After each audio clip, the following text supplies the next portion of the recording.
Atenção! Começa agora uma teleaula de Geografia do Ensino Fundamental. Você vai assistir a teleaula de número 45. Bons estudos!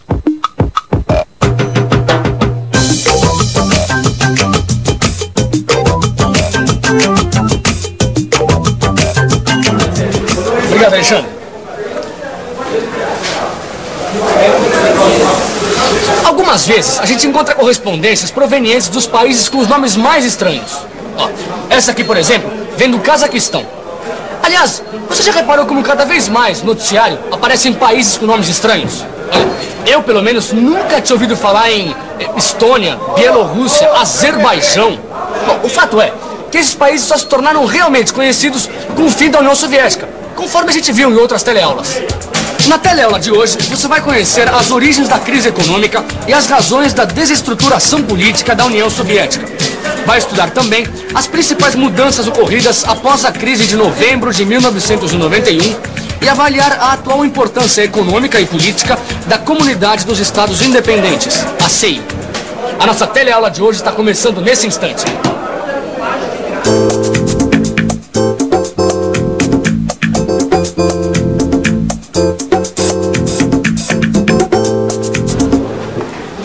E aí, Pedrão, beleza? Ô, Antônio, tudo bem? Sabe aquela história que a gente estava conversando sobre Rússia, União Soviética, Cortina de Ferro? Sim. Então, aquilo me deixou confuso, cara.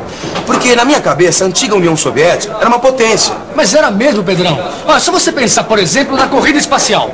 A União Soviética disputava com os Estados Unidos quem ia chegar na frente. Os russos mandavam o Sputnik. Aí, logo os Estados Unidos já respondiam com outro projeto espacial.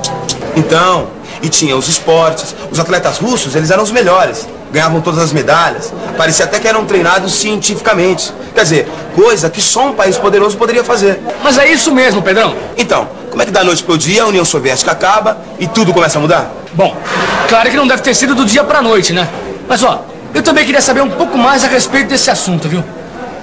Essa matéria sobre a Rússia pode ajudar a esclarecer muita gente sobre a situação naquela parte do mundo. Boa ideia. Acho que nós poderíamos colocar tudo isso numa certa perspectiva histórica, contar como tudo isso aconteceu. Eu acho que o importante é deixar claro que o período conhecido como Guerra Fria marcou a ordem mundial a partir do final da Segunda Grande Guerra até 1990, durando cerca de 45 anos.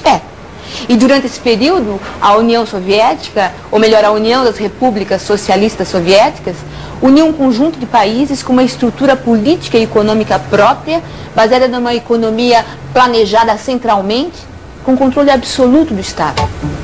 E esse bloco soviético situado a leste da Europa formava um contrapeso, um poder antagônico ao Ocidente com suas democracias e economia de mercado. Aí, com a queda do Muro de Berlim em 1989, que era um símbolo bem marcante dessa divisão entre leste e oeste na Europa, o Império Soviético se desintegrou e os vários países formaram a Comunidade dos Estados Independentes, a CEI. A União Soviética desapareceu em dezembro de 1991. O presidente Mikhail Gorbachev demitiu-se e a bandeira vermelha com a foice e o martelo foi retirada do alto do Kremlin e substituída pela bandeira branca, azul, vermelha, que havia sido até 1917 a bandeira da Rússia czarista. A partir daí foi um processo irreversível. O Partido Comunista perdeu a hegemonia, a União começou a se fragmentar diante dos movimentos nacionalistas. Algumas dessas repúblicas que se tornaram independentes ficaram fora da CEI. Mas a grande herdeira da União Soviética é a Rússia, que procura cada vez mais adotar o modelo ocidental. Outra coisa que impressiona as pessoas quando olham o mapa da Europa é o tamanho, a grande extensão de terra da ex-União Soviética. Eu acho que seria interessante ficar um pouco por dentro desse assunto.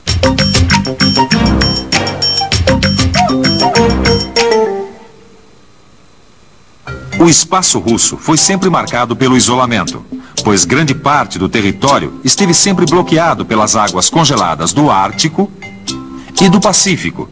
A saída para as águas livres do gelo foi sempre uma obsessão, tanto dos czares quanto das lideranças soviéticas. O processo de expansão territorial foi iniciado pelos russos que habitavam as florestas de Moscou, sempre incorporando novas áreas até atingir as montanhas localizadas ao sul, as margens do Ártico ao norte e do Pacífico a leste. Toda a história da Rússia é feita de avanços e recuos em direção ao Ocidente, isto é, da Europa. A maior expansão ocorreu em 1945, ao fim da Segunda Guerra Mundial. Mas a partir de 1989, com a queda do Muro de Berlim, a reunificação da Alemanha, a redemocratização dos países do leste europeu e a retirada das 3 repúblicas bálticas da União Soviética, houve um novo recuo da influência russa. Quer dizer, então, que o senhor está aqui no Brasil há muito tempo, né, seu Vladimir? Ah, faz para mais de 50 anos. Cheguei aqui ainda pequenininho, vim da Rússia com meus pais. E o senhor nunca mais voltou para lá depois disso? Ah, voltei. Tem muitos parentes ainda lá. Ah, a Rússia é um país enorme, bonito, mas um frio. Como diz hoje em dia, hoje sou mais brasileiro que russo. É mesmo, né? O inverno lá deve ser muito rigoroso. Bom, pelo menos a julgar pelo que a gente vê nos filmes, né? Rigoroso? A temperatura lá fica meses baixo de zero. E o território fica todo recoberto de neve. Mas foi graças a esse neve que Napoleão não conquistou a Rússia, né? A soldado do exército de Napoleão não suportaram a frio da Rússia. Que coisa. E como é que fica a agricultura? Grande parte do território do país fica prejudicado, claro. A frio da inverno congela a água da solo, bloqueia a água da rio de escoar. Até a circulação das pessoas fica ruim, tá? A inverno da Rússia é brava mesmo, E como é que chama mesmo aquele tipo de vegetação? É tundra? As tundras, a taiga, a estepe. Todas essas nomes estranhas são tipos de formação de vegetais que variam de região para região. E Pedrão, dá só uma olhada, olha, Sibéria. Imagina só morar num país com frio desse. Tô fora, eu sou dos trópicos. Agora eu tava pensando aqui, Antônio, vê se eu não tô certo. Tinha a União Soviética, tá? Que era um conjunto de 15 repúblicas sob o mesmo regime político, social e econômico. Tá certo. Depois da desestruturação da União Soviética, criou-se a CEI, a Comunidade dos Estados Independentes. É isso aí, Pedrão. E a partir daí, os movimentos nacionalistas começaram a aflorar. E em 1991, essas repúblicas tornaram-se independentes. Algumas ficando até fora da CEI. Agora, sabe uma coisa que eu não entendi direito, cara? Por que exatamente que a União Soviética não deu certo? O que aconteceu de errado? É difícil explicar um processo tão complexo em poucas palavras. Mas o fato é que houve um declínio nos últimos 30 anos da produtividade de trabalho na União Soviética. 2 fatores que asfixiaram a economia foram a ineficiência de serviço e a crise crônica de abastecimento. Uma imagem marcante são as longas filas para se conseguir produtos básicos, por exemplo. Foi aí que entrou em cena a perestroika. Perestroika quer dizer abertura em russo. E foi mesmo que Gorbachev tentou fazer a partir de 86, uma abertura da economia russa centralizada. Porque todas as tentativas de reformas feitas antes de Gorbachev não mexiam com os fundamentos do sistema industrial russo, quer dizer, com a planificação centralizada, fixação de preços, controle de mercado e outros mecanismos. Como tudo isso estava emperrando a economia, Gorbachev tentou fazer uma transição para uma economia de mercado mais eficiente, adotando técnicas mais avançadas de produção para melhorar a produtividade. Surgiram leis que permitiram o aparecimento de cooperativas privadas de prestação de serviços e programas de privatização que seriam impensáveis anos atrás. Só que pelo jeito isso significou um aumento do desemprego. Bom, tá na cara que não é nada fácil mudar de um sistema para outro, ainda mais tratando de 2 sistemas opostos. O que houve foi uma verdadeira terapia de choque, quando em 91 aconteceram uma série de medidas radicais. Liberação de preços, reestruturação de setores inteiros da economia, inclusive com a participação de capital externo. Na verdade, foi uma tentativa de tirar a Rússia do isolamento do mercado mundial, num curto espaço de tempo. Mas dá uma olhada só nesses dados aqui, ó. Houve uma queda de 30% na produção e um desemprego de 30 milhões de trabalhadores. É verdade. Como eu disse, não é uma transição fácil, é até mesmo indigesta. Mas a Rússia possui um enorme potencial. Com seus conjuntos industriais herdados da União Soviética, os recursos naturais, Talvez o maior problema seja esse clima de incerteza gerado pelos conflitos étnicos. É mesmo, não, seu Vladimir? Nos tempos da cortina de ferro, a gente não tinha ideia da quantidade de etnias diferentes vivendo sob o mesmo regime. Sempre houve a predomínio da grupo eslavo, né? Mas as grupos não eslavos sempre eram respeitados. Quer dizer então que os eslavos eram o principal grupo étnico da região? Os russos, os ucranianos são eslavos orientais, né? As poloneses, as búlgaros, as eslovenos, os servo-croatas, todos pertencem ao mesmo grupo eslavo. Existe mais uma questão importante, seu Vladimir. As fronteiras entre a CEI e a Europa ainda estão mal definidas. A Ucrânia, a Bielorrússia e a Rússia formaram a União Eslava. Mas os 3 países bálticos, a Letônia, a Estônia e a Lituânia, tornaram-se repúblicas independentes. Esses 3 países são apresentados como a vitrine desenvolvida da ex-União Soviética, com base industrial de alto nível técnico, boa infraestrutura e mão de obra qualificada. Na fronteira ao sul fica a região do Cáucaso, onde vivem numerosos grupos étnicos que assumiram posições nacionalistas e independentes, vivendo um clima de tensão. A Geórgia não aceitou participar da CEI e vive uma fase de nacionalismo extremado, com violentas lutas separatistas por razões religiosas.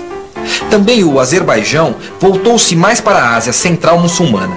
A sua população majoritariamente xiita identifica-se cada vez mais com os movimentos fundamentalistas do Irã.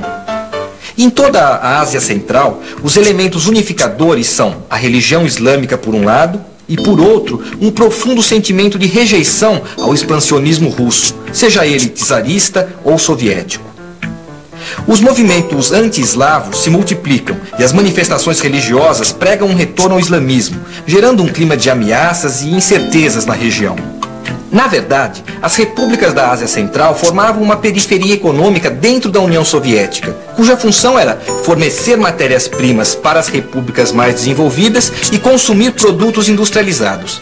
E embora elas tenham aderido à CEI, procuram novos parceiros como o Paquistão e o Irã. Dentre elas, a mais importante é o Cazaquistão, por causa das novas áreas agrícolas, a instalação de indústrias e também por sua posição estratégica em relação à base espacial de Baikonur e à área de testes nucleares. Puxa, Pedrão, quanto país que eu nunca tinha ouvido falar. É mesmo, viu? Olha, sem dúvida nenhuma, a face do mundo mudou muito esses últimos anos. E depois de tanta informação, que tal agora uma boa revisão? E atenção, se liga aí que é a hora da revisão.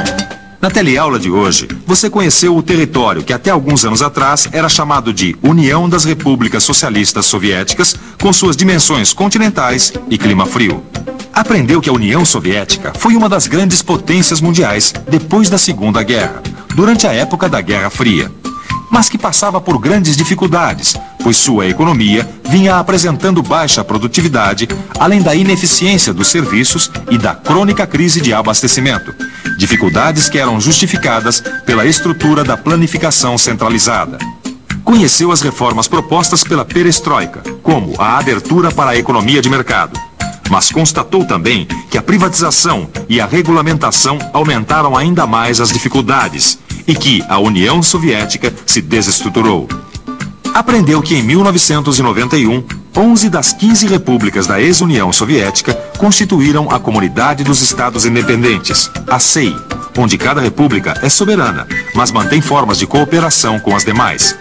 Finalmente viu que a Rússia é a principal herdeira do gigantismo soviético e que enquanto as repúblicas a oeste tornaram-se independentes, as da fronteira sul têm um futuro incerto, pois os nacionalismos extremados ameaçam sua estabilidade.